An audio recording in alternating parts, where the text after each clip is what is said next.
Cops have little to no room for error in their job, having to deal with life or death situations daily. But what happens when the cops mess up and accidentally arrest the wrong person? Yo, that's some bullshit. Get up, put your hands on the car. Starting with the controversial case of Patrick Mumford. Patrick was just getting back home when two officers confronted him claiming there were warrants out for his arrest. What the cops didn't realize, though, is that the warrants were for a completely different man, but this didn't seem to bother them. What's your name? I'm going to ask you one more time. We probably need to talk to you. What's your name? Patrick. Stand up. Turn around, put your hands in the car. What happened? Patrick is justifiably nervous here after suddenly being confronted by multiple police officers, but still manages to give the cops his name. However, they decide that they don't believe him, and instead of asking for an ID or trying to confirm his identity in any way, they immediately decide to do this instead. What I do? Man, what I do? Y'all ain't telling me what I do, man. You got a warrant. He just came back from his probation officer. I got taser. You coming out? You coming out? Hey, come out. Get your hands out now. You got 3 seconds. Hold on, man. 3 seconds. Do not reach. Get up. Put your hands on the car. Show me the warrant. Come out. Show me the warrant. 2. Show me the warrant. All right, take it. All right, move. You coming out or not? Dude, stand back. Come out. You got a warrant. I'm not telling you again. You better get out of the car. Y'all ain't let me know what's Get out of the car. Get out of the car. Man, y'all better leave me alone. Get out of the car. Man, y'all better leave me alone, cousin. All right, move, Fox, move. It took just 38 seconds from the police making first contact to giving the order to tase him. According to the cops, Patrick was given numerous reasonable opportunities to comply with officers, but because of his resistance, they were left with no choice but to stun him. But even after being tased and detained, the cops still aren't finished roughing Patrick up. Something was going on, man. Just off me, man. He keeps reaching for his back. Ah!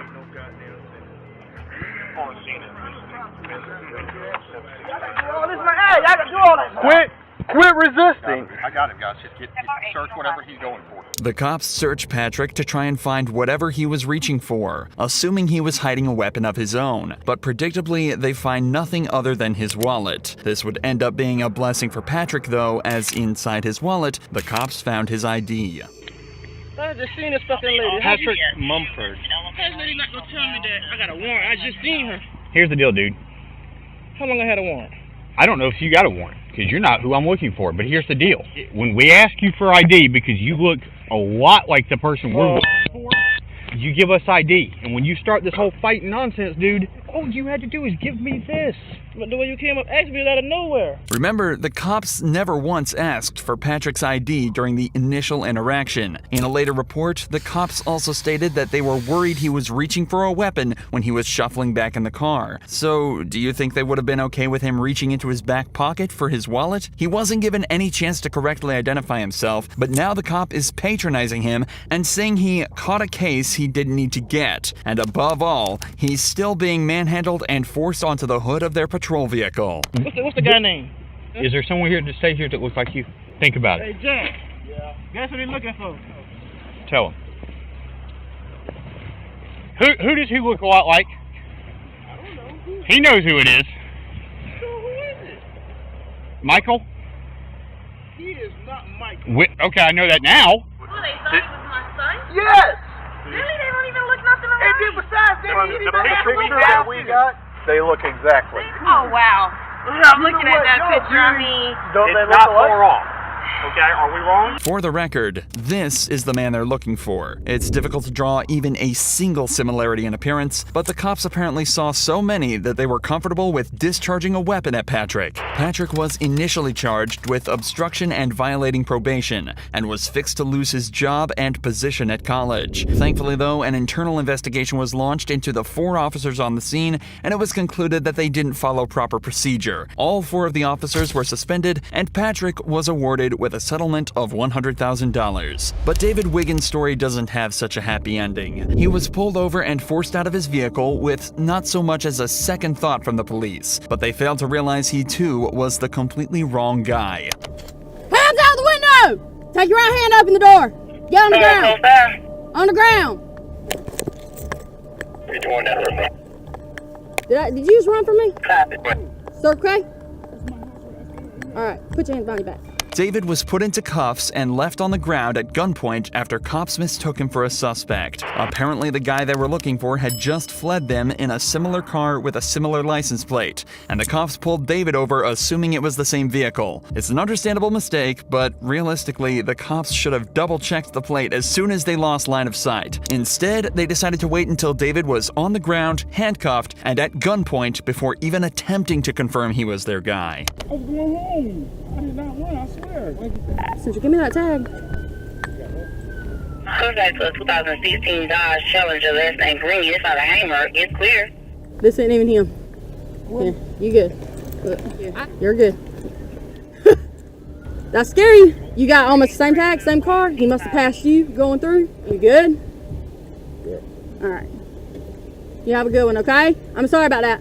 David was offered little other than an apology for the whole ordeal and was sent on his way after being correctly identified as the wrong guy. But that wasn't enough for David, and in July of 2023, decided to file a lawsuit against the city of Marion, claiming gross negligence, civil assault, battery, and false imprisonment. In the complaint, David alleges that he was forced to endure 3 minutes handcuffed on the ground with a gun to his head, not knowing if the next second would be his last. He also notes that the apology was a mockery. As of this video's upload, the case is still ongoing. However, when this cop in Florida was faced with the same situation, he managed to show exactly how you should handle it. I'm not trying to get shot over this. Do you really think we want to be out here killing people? A deputy in Volusia County was looking for a burglar when he stumbled upon Joseph Griffin, a man who he said perfectly matched the description. There is a burglary that happened. You kind of fit the description. Let me just make sure that you're not him, okay? All right. I'm a vet. I have my ID. Okay. Can I see your ID? Yeah. You literally, they said white tank top, black shorts, and they said that you had a beard. All right. So I'm not saying it's you, but it was a black male. Again, not saying it's you, buddy. This cop is obviously aware of how difficult this very interaction can be, especially if it turns out he's not who he's looking for. So he approaches him politely and attempts to resolve the situation rather than escalate it. Just bear with me, okay? Because you fit the description. I'm not saying you're guilty, but my sergeant's telling me to detain you. That's my sergeant. I got you. I just had a daughter born 2 days ago, so I just have this on live. It's live? I'm not Do trying you mind sending it down here? Just for now, I'm gonna detain you. Look, you're not under arrest. I'm detaining you right now because you fit the description, okay? Just hang tight for me, okay, buddy? Joseph respectfully informs the cop that he's live streaming the interaction for his own safety before being detained. He's also told that he's not under arrest and not being charged with anything. They just don't want to give him the opportunity to run should he end up being the suspect. We're not saying it's you, but you fit the description. That's why I'm detaining you. If it's not you, we're gonna cut you loose and you're free to go, okay? But I just want you to see through us why, 7 cop cars, so hey, everything going on is just a little bit scary. Yep. This is it was a burglary. It's a burglary. It's serious. It's not a joke. You got these guys that are getting ready to go home, and we're coming in, so that's why you have so many. The cops are doing their best to put Joseph at ease, but you can still imagine how stressful of a situation this would be. He's doing a good job at staying respectful and composed, but you can definitely still tell he's on edge. We appreciate you being very cooperative. Other people would just... I'm not trying to get shot over this. You ain't gonna get shot. Seriously, do you really think we want to be out here killing people? Do you honestly think that? I'm a military police. Like I said, brother, I've been in the same boat. After just 10 minutes of waiting, they hear back from the witness who had just received a picture of Joseph. So good news for you. The witness is saying that the clothes you're wearing and all that doesn't fit the description. It's called a show up. So we got a picture. Again, he's gonna run it through, make sure it's not you, and from what it looked like, buddy, you'll be out of here, okay? A show-up is a method of identification where a witness is presented with a single suspect and simply asked if that's their guy. It's also worth mentioning that when looking for a suspect at large, police will only receive a quick rundown of the suspect's appearance. Adding extra details can create confusion and even cause cops to let the perpetrators go if they miss something small. This is why the description may seem vague and leads to false positives, just like this one is starting to look like. What's your name, man? Joseph. Joseph. Hey, man, listen, Jake. Just want to say thank you for keeping a cool, good demeanor. We just got the picture finally from the witness, and I get why they went out with you for sure. Clearly not you, but the clothing description and everything matched. So obviously these guys didn't have that to go with. They just had a description and he matched it pretty good.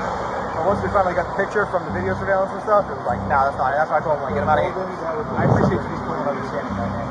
Just like that, Joseph was sent on his way back to his wife and daughter with no further action taken against anyone at the scene. Later that day, the suspect was found and arrested. Both cases in this video so far have involved fairly innocuous crimes, but that's all about to change in this next case, where a man is falsely accused of robbing a bank and shooting a man in the head. You're not gonna tell me how to talk, all right? You shut your fucking motherfucking mouth! In the early hours of the 23rd of April, 2022, Grand Junction Police received a frightening phone call. 911, is that what's the address of your emergency? 704 Horizon Drive.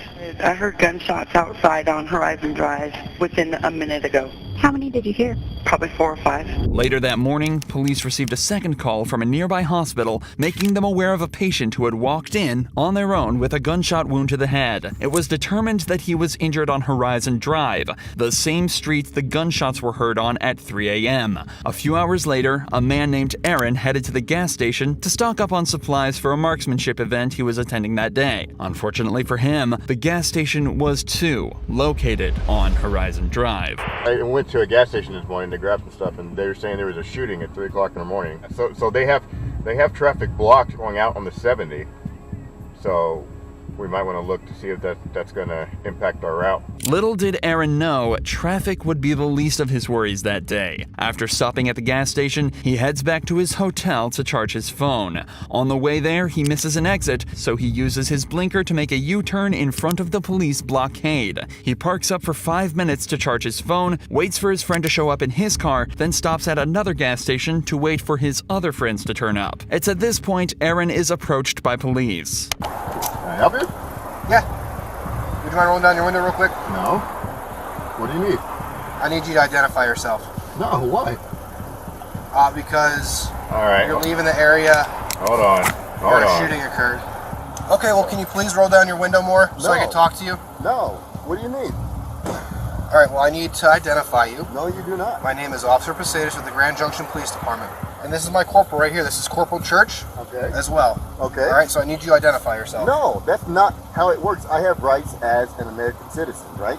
What Aaron is saying is completely true, and he is well within his rights to refuse to identify himself. However, that doesn't necessarily mean it's always the best idea. Regardless, in this situation, Aaron clearly wishes to exercise this right, to which the cop isn't best pleased. This is when things start to escalate quickly. You do not have articulable suspicion that I've done anything. I actually do. What crime do you suspect me of committing? Possible attempted homicide.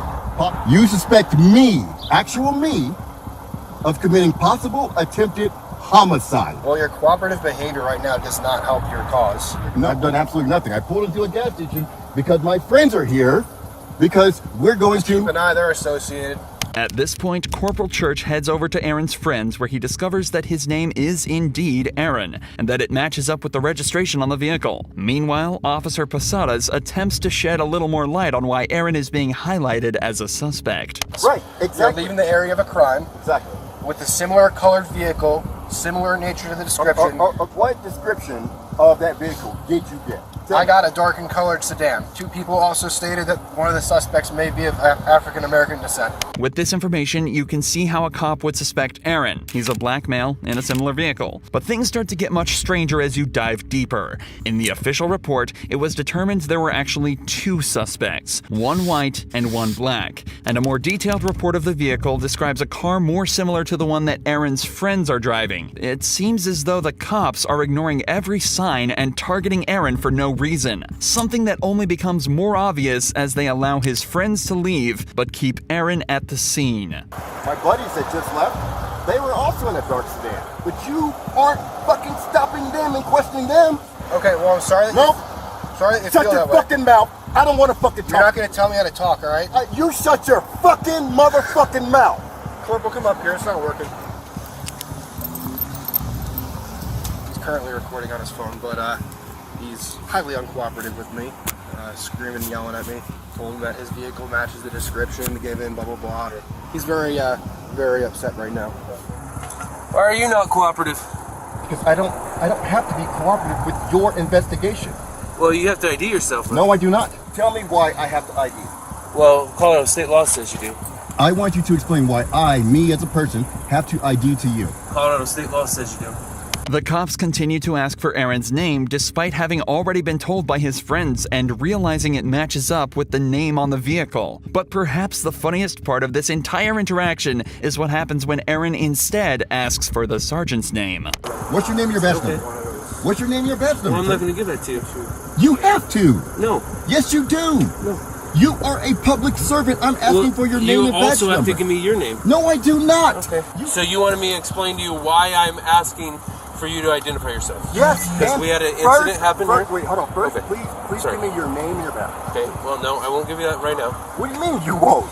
This is the most ridiculous thing So, I've ever I'm telling you. encountered. It's important to note that the Grand Junction Police Department require police officers to identify themselves upon request, but the sergeant later claimed he simply forgot. Aaron was never made aware of why they targeted him so directly at the scene, but in the official police report, the cops say that the reason they suspected Aaron was because of the U-turn he made. Remember, he simply missed his exit to the hotel, and there the road ahead of him was closed, leaving him with nowhere else to go. They also alleged that he didn't use a turn signal for the maneuver, something that can easily be disproved by listening to Aaron's dashcam footage.